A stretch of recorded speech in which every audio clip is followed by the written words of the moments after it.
Loodan, et veebi teel on näha. Tere, ma olen siis Alois ja ma natuke tutvustaksin siis neid plagusid, mis siin kõrsiseintel hetkel rippuvad. Esialgu nagu näha, et minu nimi ei ole ainus, mis on selle näitusega seotud, et kaasautor on ka Heiki Pärdi, kes täna kahjuks tulla ei saanud, et jättis näituse tutvustamise minu hoolde. Loodan, et saan hakkama.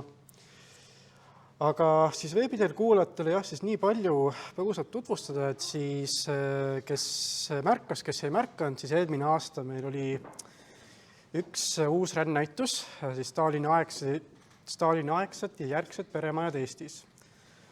See siis oli mõnda aega meil siin Kulukõrtsis, hetkel rändab ta meil Eesti peale ringi, ma päris ei olegi kindel, mis raamatukogus või rahvamajas ta hetkel ripub. Aga mõte oligi, et see konkreetne näitus näitas väga konkreetseid perioodi, ehk siis 4–50. Ja mõte oligi, et rändnäituse seeriat jätkata siis 10. kaupa. Ja esimest näitust tehes oli see küll mõte, aga nüüd olemegi jõudnud teise osani, mis tähendab, et nüüd tuleb mõte lõpule viia. Et 60. on ka tehtud ja kunagi jõuab järg siis ka 70. ja 80. Ja siin näituse formaat järgib siis esimese rändnäituse põhimõtet, et oleme valinud siis välja hulk tüüp- või korduvkasutatavaid nõukaaegseid ühe pere elamu projekte. Ja jutt ongi siis konkreetselt 60.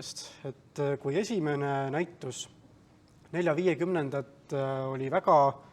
oli väga oma iseloom, need majad olid väga ühte laadi, olid väga konkreetsed hoonetüübid, siis 60. me näemegi, kuigi praktiliselt sellel perioodil ehitati neid vanu majatüüpe ikkagi väga innukalt edasi, siis arhitektid liikusid tegelikult nendest majadest juba edasi. Ja 60. me jõuame tunduvalt modernsema arhitektuurini. Meil tulevad nii uuemad ehitusviisid, uuemad majatüübid, uus arhitektuur ja